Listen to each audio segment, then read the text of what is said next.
Hello everyone and welcome back to Racing Weekly, a podcast and YouTube show brought to you by Oddschecker in association with Bet365. So much to look forward to in this show and a bit to look back on as well. Steve Ryder, as usual, alongside me, sporting his November tash. And we are delighted to welcome Tanya Stevenson.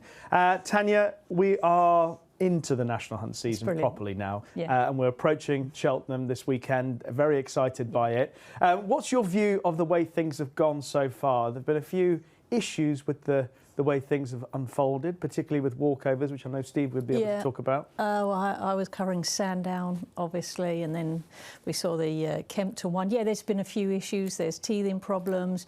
I'm left open-minded by it. You can't say if only and not try things. Obviously, this hasn't worked.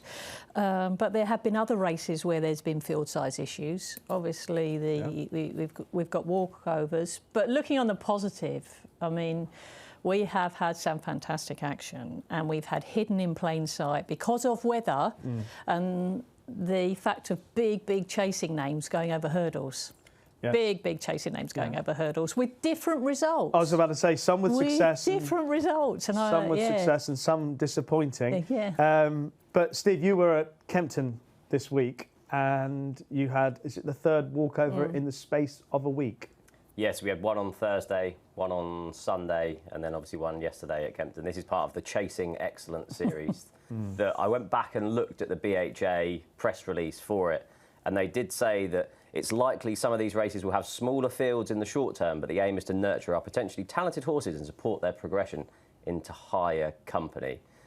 But it's just not worked, has it? There's been 14 races, 38 runners in total. That's an average of less than 3 runners per race. 8 of the 14 races have either been walkovers or 2-runner races. So I thought the introduction of the novice handicap chases was a good initiative, and it seems as if they've gone back to these beginner/novice chasers, and it's just not worked. Well, to mitigate slightly, trainers have said the ground is obviously an issue, and you look at the other 2 tracks, Newbury and Sandown, they obviously have to maintain flat racing ground. And some of that obviously affects the watering on chase courses. And Kempton, in fairness, One Big Bang didn't come out because of ground, it was because of pulling a shoe. So it's slightly unlucky, but 14 races, it isn't a small sample size, is it? No. In fairness, it would still have been a 2-runner race as well if he hadn't. But it's a tough thing, and it's something I'm sure we may well talk about. Let's see how things change with the weather. But obviously, this is a show that will be mainly geared to previewing the action this weekend at Cheltenham. It's always one of the most exciting junctures of the season. But we have got some racing to look back on, so let's get straight into Racing Recap. And we start at Aintree, first of all, Tanya, with the return to form of Colonel Harry. Obviously, about 12 months ago, you'd have thought this was a horse that was potentially going to be very useful, have a big season. Didn't pan out that way. It was great to see him come back like that. It was great to see him come back in for what I feel, and maybe I'm going to be totally wrong and biased, the best race of the jump season so far. Absolutely. This is how you jump the Aintree fences, this race as a whole. And fair play to Colonel Harry, who's coming back from a bit of a break. And if you watch the race as a whole, Colonel Harry initially didn't like those good old spruce fences, or he possibly did, but not at that speed, because I think we should give a big old shout out to Mahone's Glory, who probably jumped the national fences as the best that I've ever seen, and made the race what it was, and still came forth. And it wasn't until, I think in the interview with Gavin Sheehan subsequently, he said it wasn't until about halfway through that Colonel Harry got the idea of how to get over these fences. You got the old favourites like King Turgeon, he was always there or thereabouts, but Mahone's Glory just went too fast for him. And they would be ruining the fact that they hadn't had the opportunity to run it. The Chepstow perhaps, or put a race in him. Excello ran well, Jet Plane ran well. Gaborio placed in the race again. Gaborio, Ferrero Bamboo, we all wrote that down and see where that's going to come out because that loomed large. But for all that said, it was a fantastic race because coming towards the elbow, you had everything that you wanted. So many horses in contention. And Colonel Harry coming through, and I should think Jamie Snowden doing cartwheels. at this point, because as they jump the last, he must be thinking, oh, this is fantastic. Yeah. This is absolutely fantastic. And where do they go now? Obviously, the nerviest part is obviously the next day to see how Colonel Harry is. He's obviously bouncing because we haven't heard subsequently. But the one, another point of the race, I think I am suspecting might have been a course record for the track. I think he challenged the always waning record. Okay. I think he went fast. I think they went fast round there, which is understandable with Mahone's Glory by about 1:30. And then if you look at compare it to Always Waning, I mean, it's a really clipped round. Yeah. So they've gone a proper pace. That's what you want for the National Hunt season. You want horses in contention going a proper pace. That he did. And if you're interested in him for the Grand National, he's actually 66-1 with Bet365 as things stand. We're a long way out from that, and it's a different test, obviously, when it comes to the Grand National at that time of the year and that race.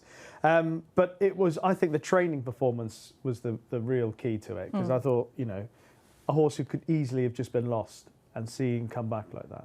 He could have been literally lost. I mean, Jamie Snowden in the interview afterwards said he got a nasty infection when he fell at Cheltenham, was in hospital for 2 weeks, was touch and go whether he'd actually survive. So he was off 311 days, just a brilliant training performance by Jamie Snowden. We spoke to him yesterday, he had a double at Kempton. His overall strike rate since April this season is 30% overall, and it's 48% in the last fortnight. Yeah. Obviously had a double with 2 runners at Kempton yesterday as well. It's just, stable are absolutely flying at this time of the year. I thought Gaborio ran a really good race yet again over a trip that's probably inadequate for him. I thought Beecher Chase next for him over those fences. He was favourite for that last year, but it got abandoned, didn't it? Yeah. I've checked the handicappers only put him up £1 to 125. So Gaborio for the Beecher Chase would be my long-term fancy for that. I think Colonel Harry's going to go for the December Gold Cup at Cheltenham next. Yeah, big chance here. Yeah. So handicappers put him up 4, which I thought was pretty fair. Nothing really. That performance, because you can imagine he's probably going to step forward from that. Spin through what happened at Wincanton, the Badger Bears. Steve, I'll start with you with Gustavian, who I thought jumped brilliantly, was given a really good ride. I thought the jockeys in behind kind of let him get away on the front, if I'm being entirely honest. I didn't think he was pressured at all through the race, but obviously responded to it. You touched on his jumping. I mean, I'd need to double check this with Race IQ, but they had him gaining 23 lengths over the field. Wow. According to those metrics. Now, that's aided by a few of the in behind, obviously making mistakes, but that's a huge jumping performance from there. Won by 9.5 lengths off 127. He's up £8 to 135, but it was third time lucky in the race, wasn't it? 7th in 2023, 3rd last year, and then a win this year. But if you'd backed him, you'd have felt confident straight from the start. His jumping in the early part of his career over fences wasn't the best. No. It wasn't the cleanest. He used to make the odd mistake, get in close and check himself, a little bit uncertain. Yeah, I think the positive ride by Rex Dingle helped the jumping, because you're clear of any other horses.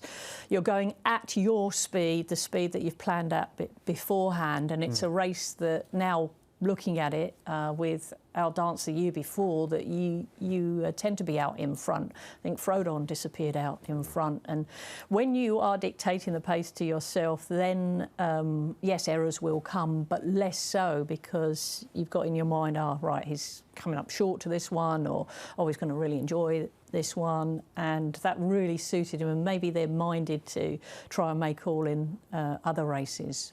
Yeah. Let's spin through some of the other big performances from Wincanton. I say big performances in the context of the day. Blueking D'Oroux didn't look likely at some moments in the race. No. What do we think about Blueking D'Oroux for the season ahead off the back of that win in the Rising Stars? I always thought of Blueking D'Oroux a very good kind of staying hurdler with ability. So to see him over the chase fences, just to see what he could do, why not? And let's not forget, he's won a nice race here against some nice horses. Breaking Cover and Right So Tom. I thought Right So Tom ran a really eye-catching race. But he was under pressure round that really quick, round a track possibly that I felt didn't suit him. And he probably, the race as a whole didn't suit him. So what do I feel? I feel he's run exceptionally well despite everything. He's run exceptionally well, but I'd be interested to see where he goes next, whether they go back to hurdles or whether they stick with chasing. It's hard because now the likes of breaking cover and you're then going to measure yourself up against some other novice chasers, which we've seen here, there and everywhere, and you might be left totally flat-footed. There are some small fields for him to deal with. But a 12th win in the race for Paul Nicholls. Tanya putting a positive spin on Blueking D'Oroux performance. What about you, Steve? I mean, it's not the biggest, which I think would probably put a ceiling on what he can actually achieve over fences. I think stepping up in trip will probably aid his jumping. I think going up to 3 miles. I didn't think he wanted it over hurdles, but I just think if they go that bit slower, it will give him more time over his fences. But it was a weak race, wasn't it? It was. Similar comments may well apply to the elite hurdle. Rubaud winning the race for a 3rd year in a row. Paul Nicholls winning that race for an 11th time. Fine effort from Hamlet's Night, but what do you make of the winner? Yeah, I thought Hamlet's Night would have won without mistake at the last. Rubaud, he was just never on a going day, wasn't he? Even down at the start, they were saying in the parade ring he didn't look great in his coat either. So it just shows that he tries really hard and has a brilliant attitude to be able to not be on your A game and still fight back to win, because it would have been very easy for him after the last to go, I've run my race now, I don't want to go through with this. But yeah, he just needs good ground. Looking at Paul Nicholls afterwards, he said Silvanaco Conti Chase at Kempton back over fences could be a target, because obviously this horse needs good ground as opposed to soft ground. He obviously won the Pendle last season at that course, and that would probably suit him next. But Connections know what they've got with Rubaud, don't they? They know that they've got a Grade 2 performer who won't beat the likes of Constitution Hill over hurdles. So there's no point in going to a Christmas hurdle. You might as well try and pick off a couple of Grade 2s that you can actually win, now that you know that he can jump fences as well as hurdles. OK. Tanya, did you have a thought on Rubaud's performance? I mean, obviously, when he won at Kempton over fences last season, he produced a similar sort of performance where he looked beaten, but he stuck on, as Steve pointed out. You can't fault the horse's attitude when under pressure. No, he's lovely and gritty like that. And I feel that the race beforehand at Kempton, which they mentioned themselves, that he had a tough race against some really nice horses, 3 nice horses at Kempton beforehand. There are no pushovers, the likes of Burdett Road, Kievar and Gail Marler. There are no pushovers. And then, in fact, they're a bit stronger than what Rubaud meant here. And it was kind of a similar race to Blueking D'Oroux. It was kind of a... and you're thinking, right, OK, what do we do now? Do we think we'll see you back in Wincanton in February? And what do we do in between? So, as you say, it's Kempton by the sounds of it, over fences again, so we'll see. Let's talk about the Holden Gold Cup, which took place at Exeter on Friday. All the talk in the lead-up to the race was Caliph de Burley. He drifted before the off. And Thistleask, who, if someone had mentioned at the start of this season, or even in September, that Thistleask was going to progress and win a Holden Gold Cup against a potential star in Caliph de Burley, you'd be going, not sure you're right in the head. But obviously now with the Skeltons, what did you make of the whole race? Well, looking back, and everything's easy in hindsight, having seen Doyen Quest, the race before, and the way that Harry Skelton just took the race by the scruff of the neck, he's probably thought, oh, this is handy here. Let's look down the card. Let's see what I have here to take on. You have Marta Tor, who shouldn't have been at Wincanton. I think that was entered up at Ascot and was going to potentially have every chance in the Ascot race. He does so well, and Boot Hill was potentially going to be there, but we'll see him. You have JPR1, who perhaps not the quickest. Saint Segal, who you can think that can make a crucial mistake at a time, and if he gets him to make a crucial mistake. So they're probably thinking, right, we've got one to beat here. If all goes well and they do their things in theory, we've got one to beat. And he said, well, I think I'm just going to go out in front, and if so be it, if this Caliph, and it didn't. And it just so happened he didn't. For whatever reason, he didn't. And it was just, I think we focus on the positive ride by Dan Skelton, and then we take out what's happened to Caliph de Burley. And I think his sights have been downgraded somewhat. But I think that's a little bit harsh on just one run. You know, you think, oh, well, he's been beaten by Thistleass, but it was race run to suit Thistleass, and everything that day was going to... And at the moment, everything's going in Dan Skelton's way, and it generally does throughout the season. Yeah. But that, I wouldn't have thought, was Cheltenham de Burleigh's course, again, a speed course. Well, it certainly was Thistleass's course, because he relished the test and relished the way he was ridden in those circumstances. Yeah, an aggressive front-running ride. Finishing speed percentage of the winner was only 91.18%, which showed how quickly Harry Skelton had gone from the front. He jumped well, didn't he? Harry Skelton, I love him when he does that on horses. Yeah. Just gets out, makes their mind up, gained 5.41 lengths at his fences according to Race IQ. Is just brilliant since he joined Dan Skelton, isn't it? Won off 115 at Kelso, 121 at Wetherby, and 132 here. Been given £13 this morning, up to a mark of 144. Some training performance. Incredible. Dan Skelton, obviously on the march already, as we already know. One point I'm going to ask both of you about, obviously you touched on the judgment around Cheltenham de Burleigh after that one run.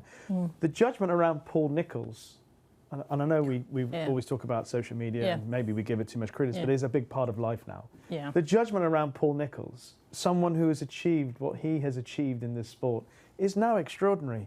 People are writing him off. You know, racing judges are suggesting that, you know, his time is at an end.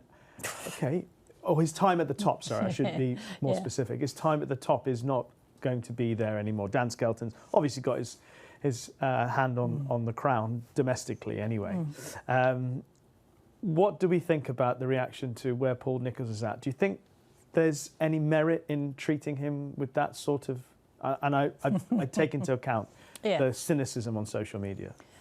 Yeah, and there's plenty of it, but there's nothing more motivational than getting back to the top. And at the moment, it might not be going his way, and he might not have a stable full of what he needs to be at the top. He's got some really useful animals, and he didn't want to write off Cubericos at all. He was very happy with that run. Cheltenham de Burleigh's had one bad run. We've seen, obviously, Rubaud and Blueking D'Oroux.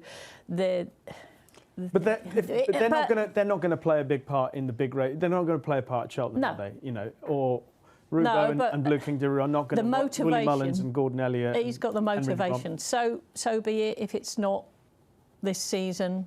But so be it. Woe betide anyone that you see a PFN horse in a race and you think, oh, well, no, that's the most dangerous thing to do. OK, it might be not as the season as a whole, but you come into these races and you still pay the utmost respect. I mean, we'll talk about a few of his horses going into Cheltenham. He's got one out potentially that comes out the Champion Bumper, finishing mid-division.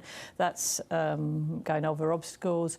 Got Il Rodotto. I mean, they're all there lying in wait. It's just because you can't write someone off because they're not going to be winning the Trainers' Championship. The motivation's there to be back up the Trainers' Championship, and he'll find a way.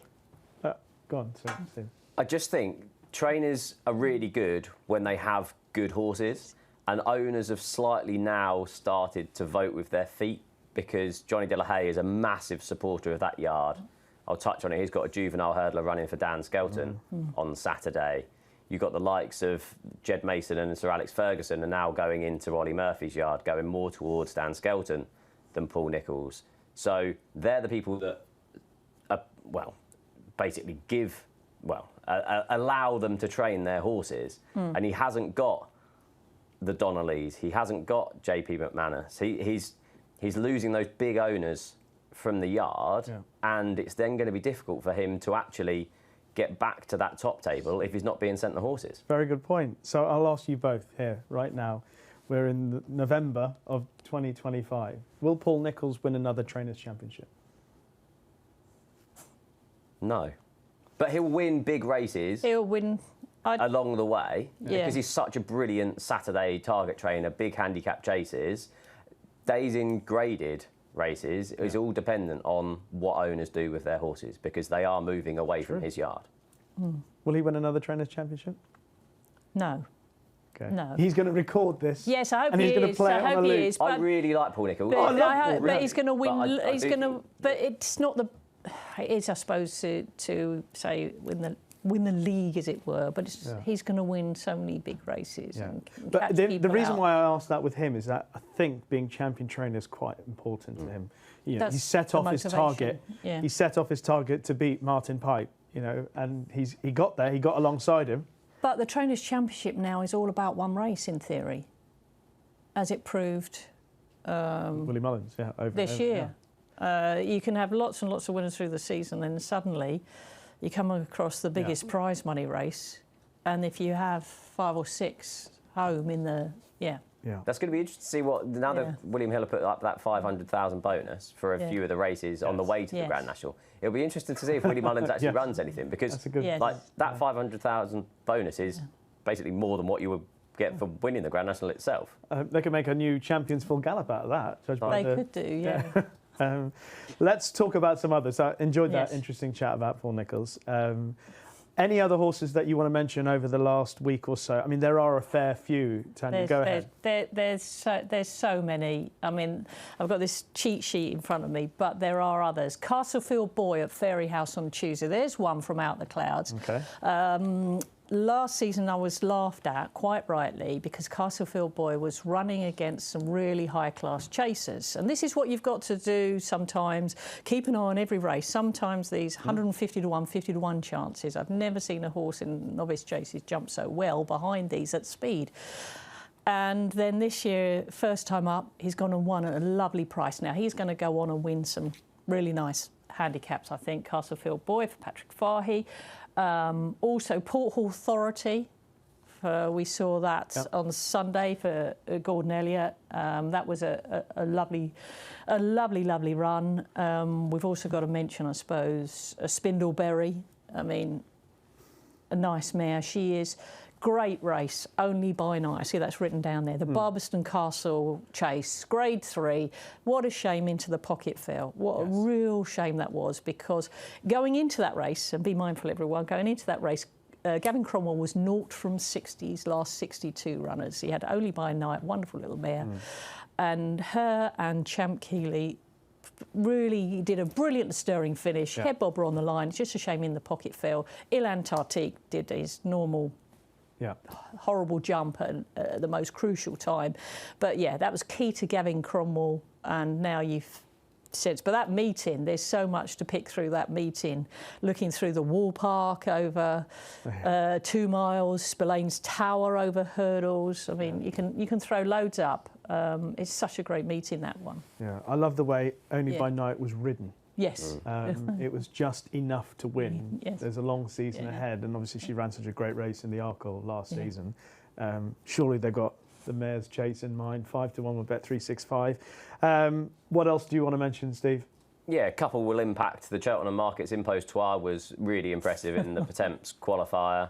Well backed. It's now 16 to 1 for the Stayers Hurdle. It doesn't look the strongest division, so you'd imagine the likes of the Cleve Hurdle, maybe the long distance hurdle, a few of those races on the way would be logical steps in order to actually see if he is a Stayers Hurdle horse. The only thing with that is he has his best form when fresh.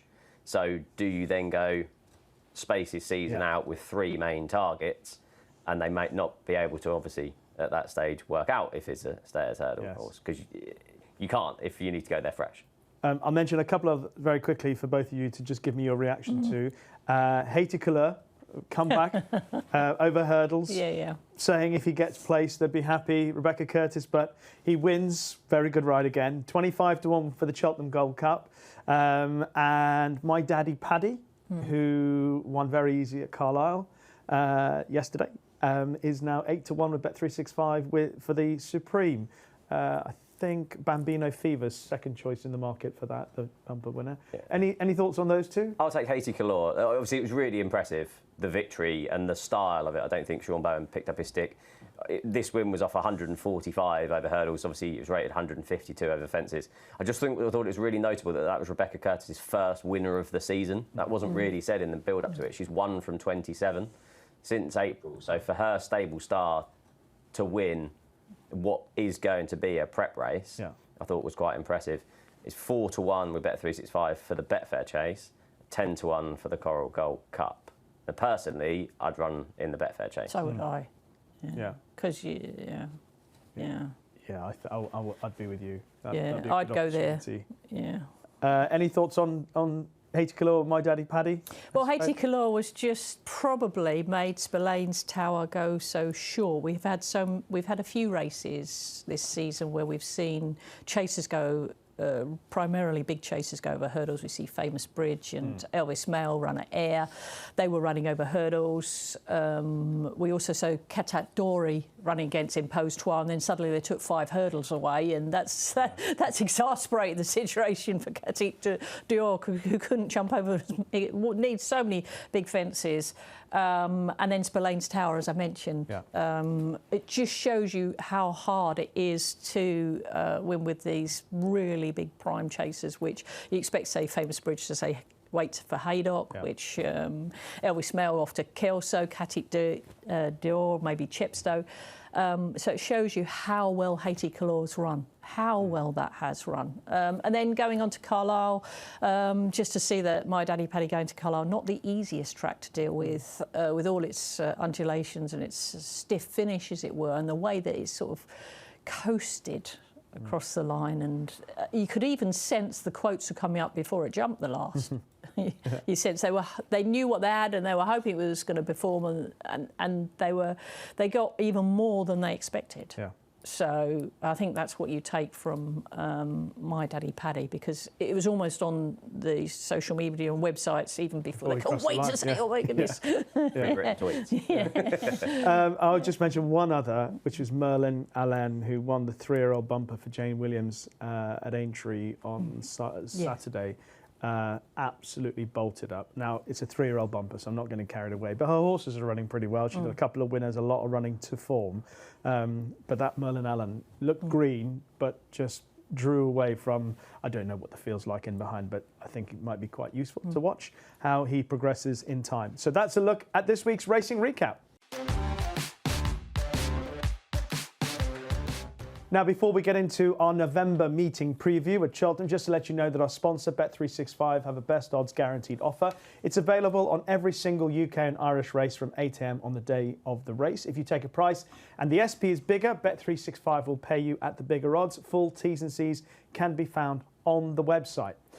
And so to Cheltenham's November meeting we go, and time to look ahead to our first of the races we will preview on Friday, and that is the listed 3-mile 1 Novices Chase. And Weighed Out is the 5-2 favourite.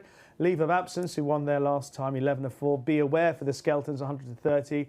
Double Powerful Fives, I think is the outsider of the 7 runners, according to Bet365, is Pony Soprano at 13-2. So there's not much to choose between them all, Tanya. Weighed Out.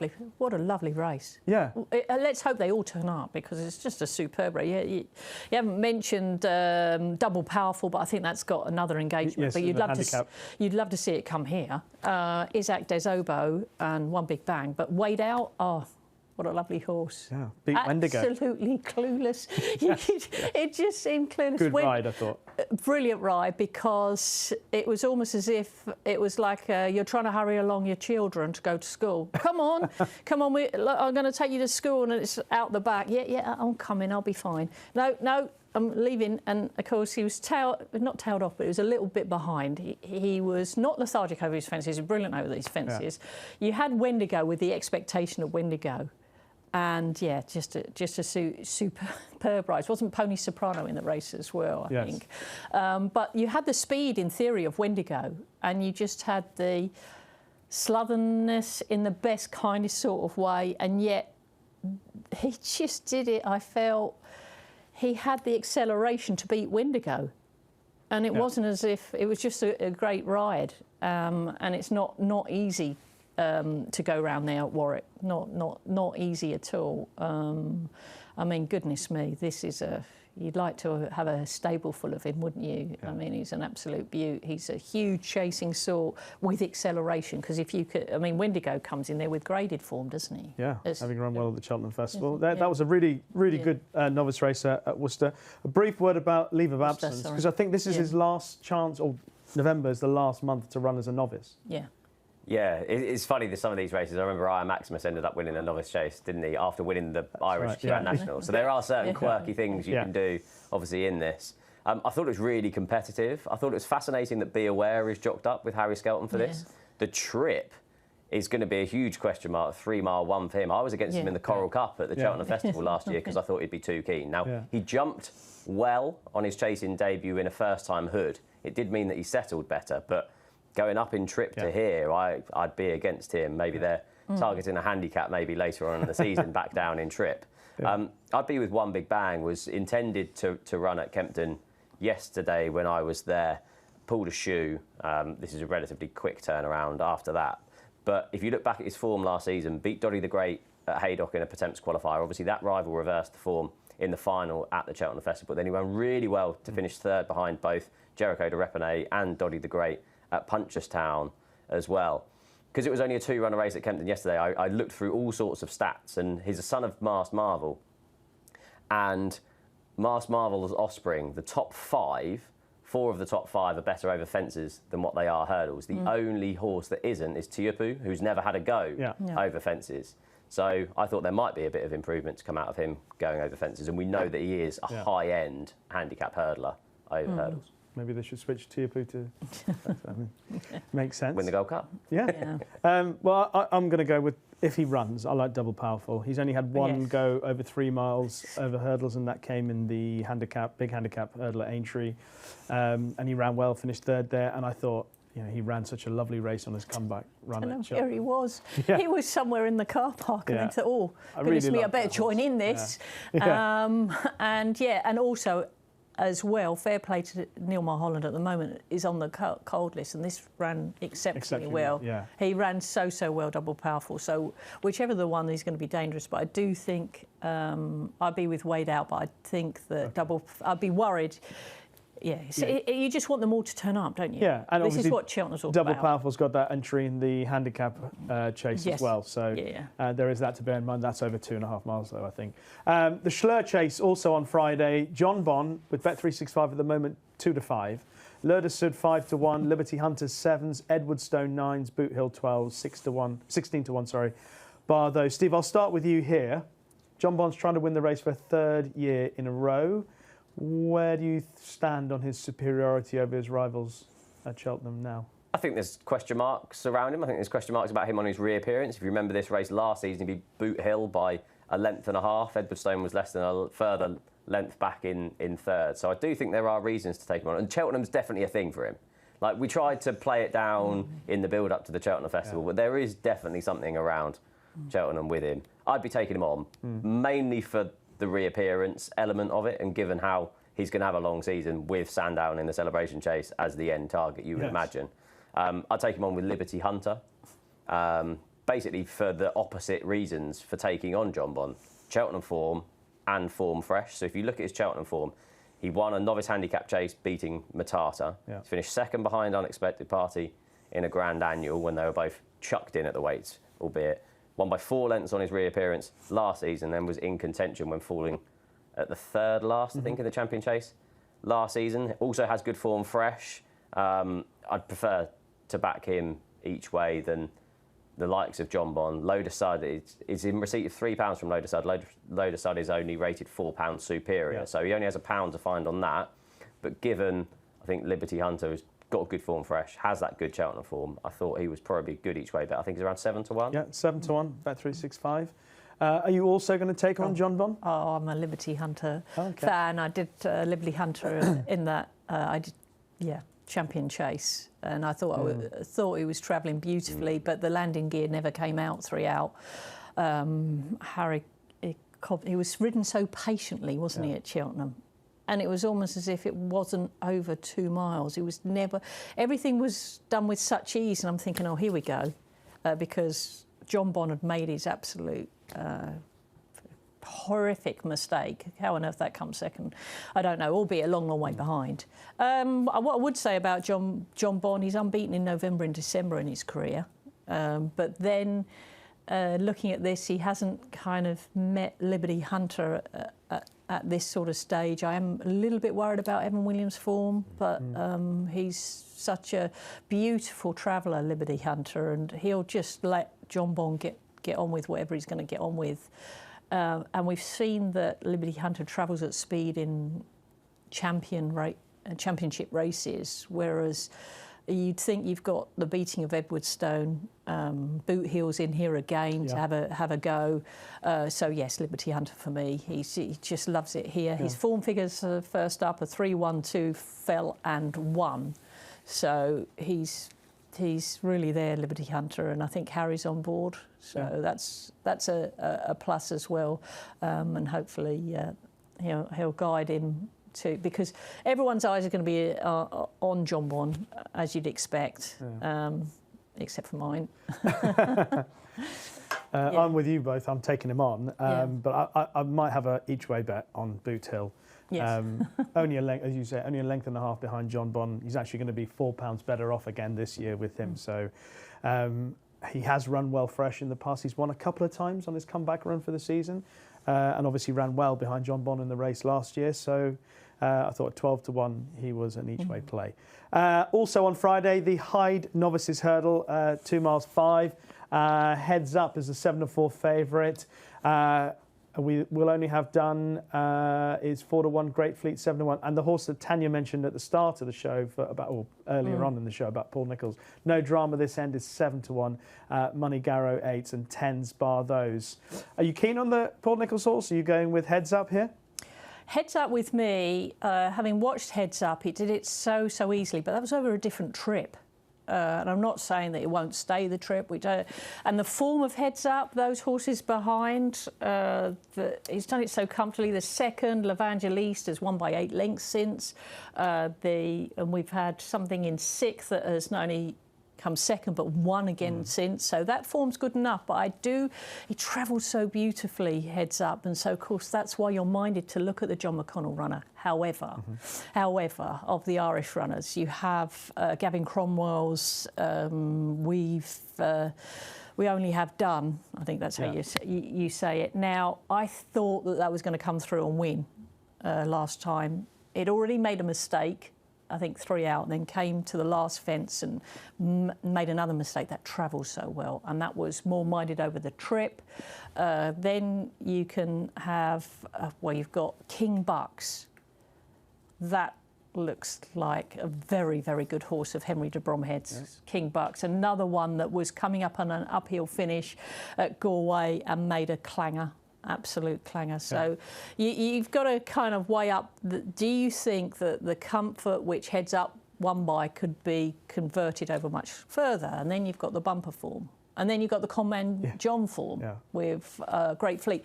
But Great Fleet is not Conman John. Great Fleet received weight from Conman John and is a very nice horse, but he's not Conman John. Now, while we're speaking of that Conman John, I've got an outsider here. Absolute total rag of the race. Okay. Total rag of the race, I think, is called Eagle's Reprieve 40-1 of Lucinda Russell's. On the day that Conman John had won, I think just about half an hour beforehand, there was a race at Kelso. And in that race at Kelso, a very, very nice horse called Smoke Trail won it, trained by Lucinda Russell, and the horse that came second was her other runner in the race, Eagle's Reprieve, who happened to be the favourite for the race. Now, if Lucinda thinks she's putting the feelers out here and thinking, right, this is a good place to put Eagle's Reprieve, who ran very well, but Smoke Trail, just remember that's a very, very nice horse, I think, not as good as Conman John. So each way Eagle's Reprieve, and a win for me on looking at these, probably King Bucks, because that travelled so smoothly and surprised Henry de Bromhead, I think. Yeah. To be fair, both each way prices, because King's Bucks is 10s, Eagles Reprieve 40s. A couple of interesting calls from Tanya. There's also Master Chewy in there, who may well run, take his chance, obviously, back over hurdles. I don't think he's run over hurdles in about 3 years. How do you see this one, Steve? I thought the Paul Nicholls runner was quite interesting. Obviously, he has a good record in this. We touched on his, obviously, targeting with Wincanton last weekend. He won this with Hermes Hélène 2022. Captain Teague was narrowly beaten in it in 2023 and didn't have a runner in it last year. Now, He looks set to run, no drama this end, on his hurdling debut. Now, anyone who watched the show last week knows that I'm a big fan of Kiop de Board. Yes. The Skelton horse who finished second to him in a bumper. I think they're two really smart horses going forward. He was a really impressive 23-length point-to-point winner prior to obviously that debut victory, and then ran well in the champion bumper, finished ninth in the end, finished midfield. But that was full of promise that day. Now, most of Paul Nicholls' are coming on for their runs, unless he's targeted graded races. I just find it really interesting that he's going to run here on his hurdling debut straight into Grade 2 company.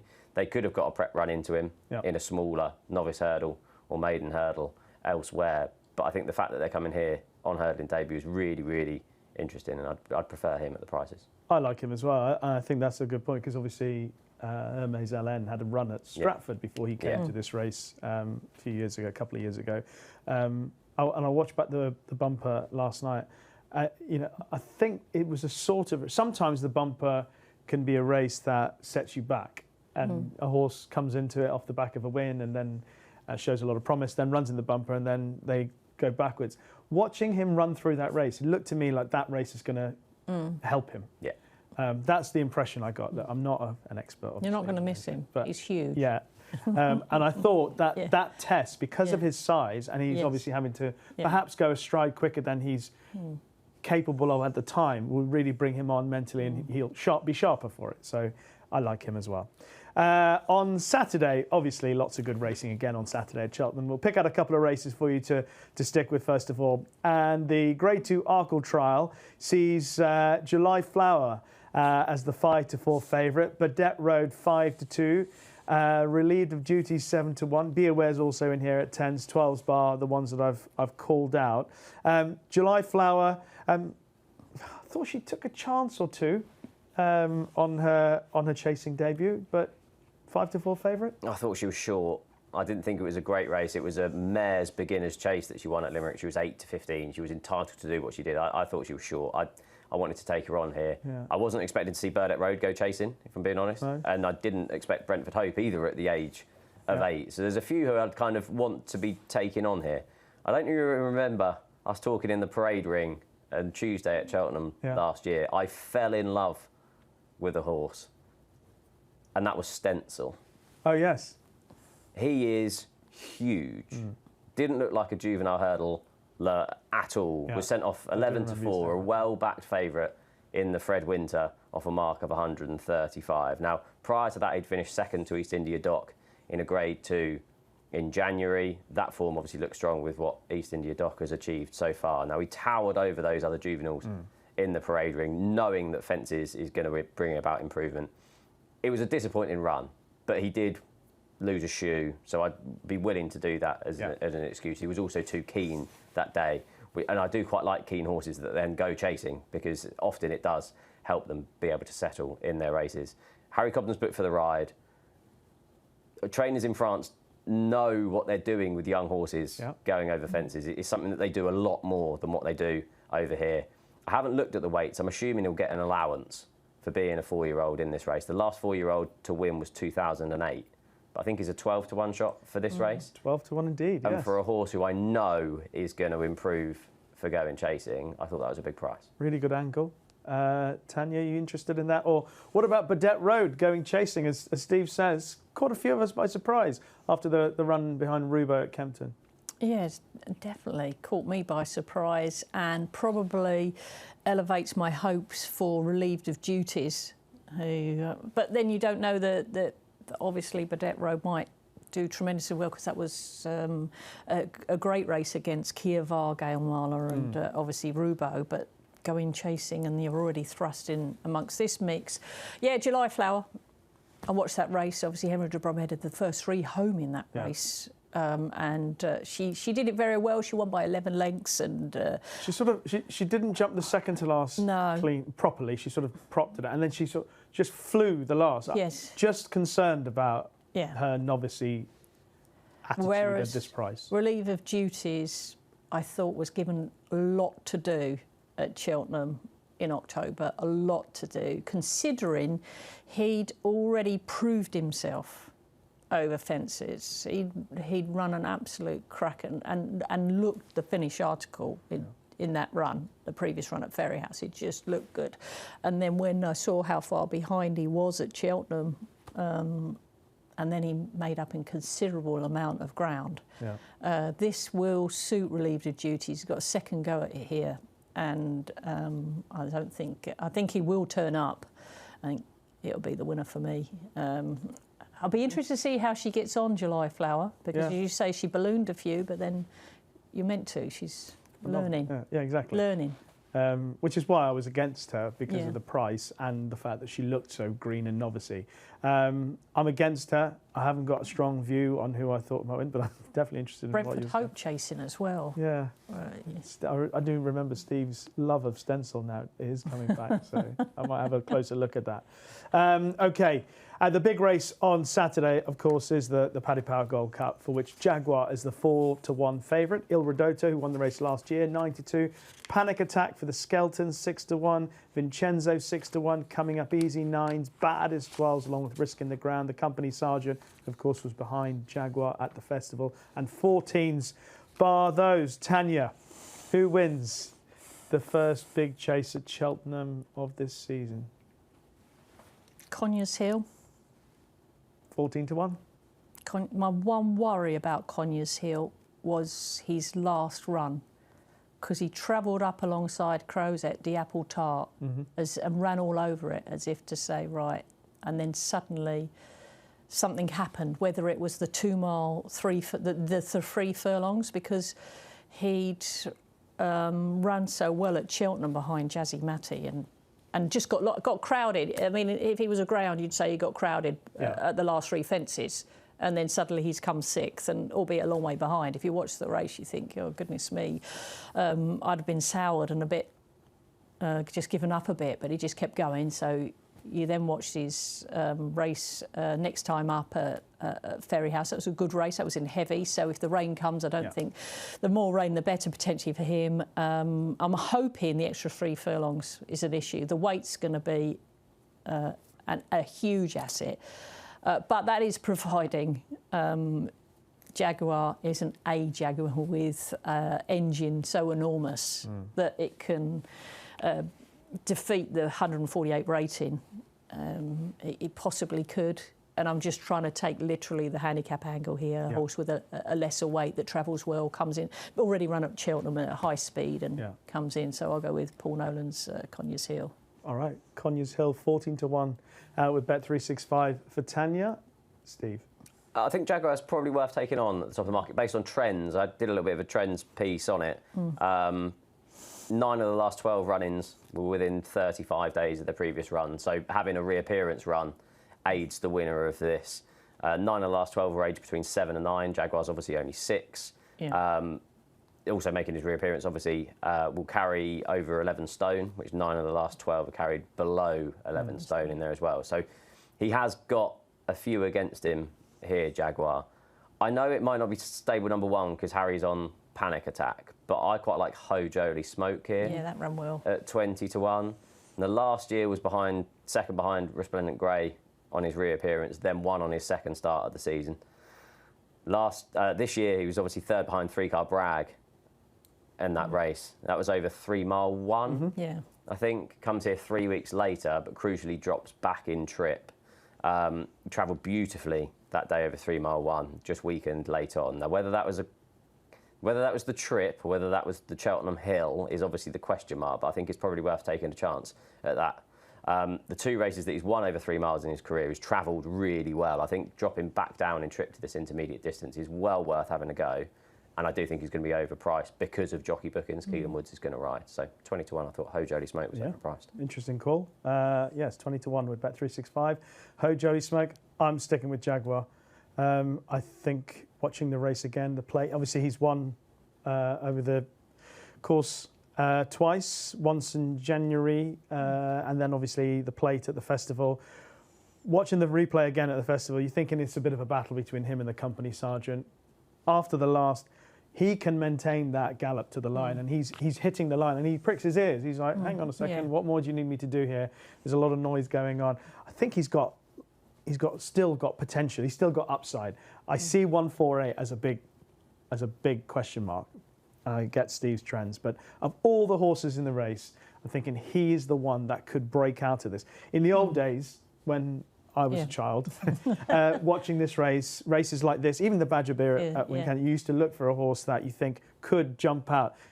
Not quite a Teton Mill at the Badger Beer going on to win, races like that, but a horse that could jump out of this company and become a potential star in Grade 1 company. I think he's the only one in this field that has that. So I agree. I think he's a horse. I think he's got a genuine chance in a Ryder. Yeah. But just this on his reappearance at this stage of the season, I'd prefer him to back for the Ryanair rather than this. Yeah, is my only thing with him. I really like. I see that, and which is why I had. Obviously, I'm encouraged by the fact that Gaboria ran well for them first time up, and White Rhino ran promisingly. Yeah, I think White Rhino ran promisingly. He just had a sulk. Yeah. He was really badly hampered, wasn't he? When the fallers. And in fairness to him, he didn't lose too much ground. We're talking about White Rhino going around the national fences. And I think he did well, and they persevered with him. I think they might have another go with White Rhino around those. Why not? And maybe have a go in the beaches. I don't know, that he might get going a bit. Something to bear in mind. One more race we definitely preview, and then we'll sort of open it up to anything else that you want to talk about, would be the Greatwood on Sunday. Alexis, the 5-1 joint favourite, along with Celtic Dino, who obviously won the Welsh Champion Hurdle. Mirabad, 7-1. Gibbs Island 10s. Iberico Lord 12s. Helwyn 14s, along with Knickerbocker Glory, and 16-1 bar those. Those are the Bet365 prices. Tanya? Who wins? I can see coming to the last, King William Rufus, because he's always played about 3 out, and that's him. He'll just keep galloping, because I thought he ran brilliant to be 4th in October, and he'll come to the last. He'll have his little friend Lelupa alongside. And there's nothing to say. She's just brilliant, and you generally get them coming on so well from that October race. But just tucked in behind. This time, hopefully, a little bit closer is Bowen's. Is it Bowen's Fire, or Bowen's on Fire of Gordon Elliott's? 16-1, yeah. Yeah, and Gordon Elliott that just sitting behind with, and then Pounce. Okay. I just thought he ran well at Cheltenham. He generally gets held too far behind, and it's kind of thing you shout out to your best mate, say, "What one did you do again? I can't even see it on the screen here." This was at Cheltenham in October, and then suddenly he's come third.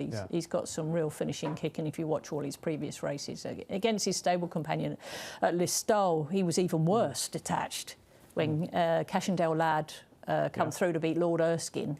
And he made up a considerable amount of ground. So, yes, Bowen's on Fire, just to come through and pip old Lelupa and King William Rufus. Well, what a tri-cast that would be. That would be. Bowen's on Fire, 16-1, Lelupa 16-1, King William Rufus 33s. You heard it here first. Kevin Blake, eat your heart out. No, nothing like that. No. Do you think it's going to be won by an outsider? No, I disagree completely with Tans. I think there's going to be one horse that's leading at the final hurdle, and I think it's going to be Mirabad. Oh, right, yeah. Because if you remember this horse, he goes off in front, is far too keen, and then it's just whether he manages to stay there.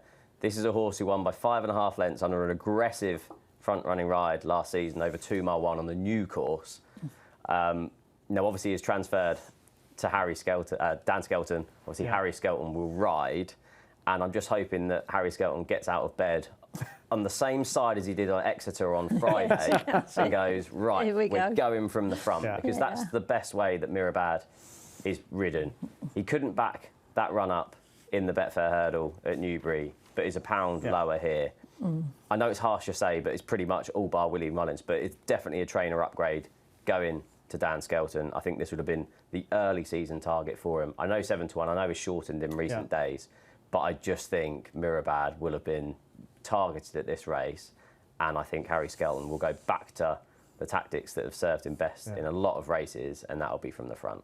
Okay, I like it. Mirabad, 7-1. I'm hoping that he does ride him aggressively, because the horse that I like is Gibbs Island. He's got class. He looks like he could be very useful. He won his first couple of races over hurdles, including the Victor Ludorum last year, where he beat Give It To Me OJ one of the very few horses that finished in front of Give It To Me OJ in 2025 and beat him convincingly off levels. Obviously, he's gone up in the handicap since he won at Chepstow on his comeback run, but he's a strong traveller. I don't think ground matters to him. He's still unexposed, so I'll take a chance with Gibbs Island at 10-1. Obviously, Tom Lacey's team and pretty good nick, so I'll stick with him. So those are a few of the races that we were keen to tick off the list. But there are lots of other interesting elements. There's the Troy Town on Sunday. I think Keita Bourbon might be lining up for that. There's Ambiente Friendly, the Derby runner-up, running in a maiden hurdle at Cheltenham potentially on Sunday. There's the oddschecker handicap chase that we must give due deference to. So where else would you like to go? Anything else that is in the pipeline for the week ahead, Tanya? Well, as you mentioned, you think the Troy Town Keita Bourbon might be a runner. I'd be interested to see where, at the moment, you've got Affordable Fury in that race. It'd be interested to see if that turns up, because that would have to be the selection, wouldn't it? It would carry weight well, certainly carry weight well, and I only mention that because poor old Affordable Fury had to come up against Envoy Allen. But we have a couple of Tony Martin horses that have got a good, lots of entries across, Hamsian being one of them, and that'll turn up somewhere, and will have a fair chance wherever that's placed. And he's got a couple of others, so I'd keep an eye out for that. I mean, just looking at some of these other races, the amateur rider race, that's always worth value because we've got some really nice horses in the amateur rider race. I thought that if Sam Thomas ran Jubilee Express, that by the way is the 110 on Saturday. He's also in the oddschecker handicap chase as well. Well, Jubilee there Express, you go. Yeah, I mean, he's got a massive chance wherever he goes next. I think Sam Thomas is 6 from 10 in the last 2 weeks, so that in itself is, you're absolutely right. He's flying along at the moment. That's definitely a horse to bear in mind. Steve, have you got anything else that you've lined up this week? Well, you touched on a few interesting runners, the likes of Protectorat in that oddschecker handicap chase, Ambiente Friendly over hurdles. James Owen and the Gredleys are also saying Hallelujah You, juvenile hurdling. This is a 100 rated flat horse. Could go against Precious Man, who I touched on earlier, is the Johnny De La Haye horse for Dan Skelton. But I've had one bet, and it's my old friend in the 145 on Friday, the Veterans Middle Distance Chase, and it's Fugitive, who's now 10th, who is now eligible for these veteran chases. Now, reappearance runs, if you look at it, one at Worcester in 2021, second at Cheltenham November Meeting in 2022, was then 4th in the Paddy Power Gold Cup in 2023, and last year was 5th in the Paddy Power Gold Cup. Now, those two runs in the Paddy Power Gold Cup have come off marks of 153 and 152. It's now dropped down to a mark of 145. Now goes into a veterans chase. He's 3-1 favourite. Charlie Maggs is booked to take off £5. But I just think, given that Cheltenham form, given that good reappearance form as well, particularly at the track, it's a bit different to running in a veterans chase than it is a Paddy Power Gold Cup. So I thought at 3-1, I thought he was a good bet. All right, 3-1 favourite for the race with Bet365. That's an interesting call in the veterans handicap chase. Interesting is that, you know, the form that you point out and the indicators that you mentioned, pay a bit of attention to his pattern of running. Okay, I think that about wraps it up. I just mentioned that I think you touched on it as well, Protectorat seemingly going for that oddschecker handicap chase.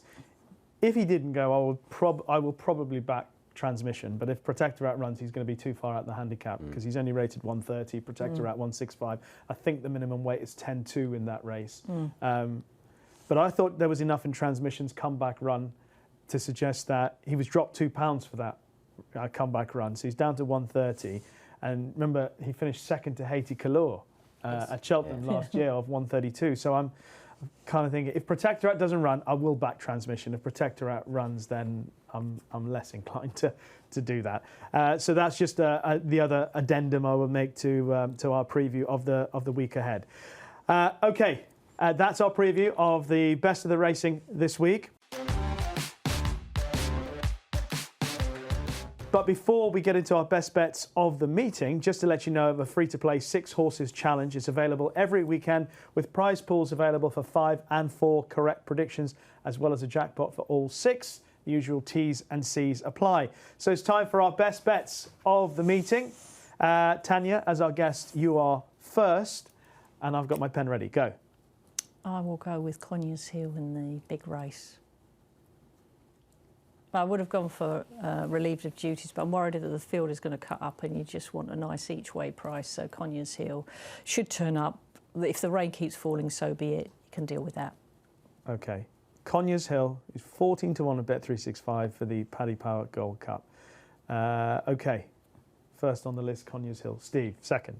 I'm going for a horse that I fell in love with at Cheltenham Stencil. on the Tuesday. I'm going for Stencil in the Arkle Trial. I think there's enough to take on July Flower. I thought it was a weak race that she won at Limerick, and it wasn't foot perfect over fences. I didn't think Burdett Road would be going chasing. I didn't think Brentford Hope would be chasing at the age of 8 either, and I'd be against both of those. Stencil towered over the other juveniles in the parade ring at Cheltenham in the Fred Winter. He was sent off 11 to 4 favourite that day off a mark of 135. Weakened but lost a shoe. Harry Cobden's booked for the yard, for the ride.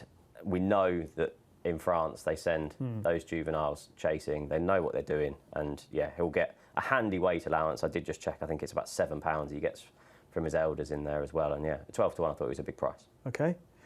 So Conyers Hill in the Paddy Power Gold Cup for Tanya. Stencil at 12 to 1 for Steve in the Arkle Trial, and I'm going to go for Gibbs Island in the Great Wood Handicap Hurdle on Sunday. He is 10 to 1 with Bet365 for the race. He won his first 2 starts over hurdles, including the Victor Ludorum at Haydock, where he beat Give It To Me OJ off level weights. That form has been boosted. He sort of went off the boil after that win, and his next 2 starts were disappointing. He obviously was pulled up behind Poneros at the festival, but he's come back with a really smooth win at Chepstow. I mean, he really bolted up. He travelled really easily. He jumped well. He pinged the last, and he ran away to the line. And I think there's more scope in where he is in the handicap, even though obviously he's gone up in the weight. So Gibbs Island, strong pace. The race will suit him, I'm sure.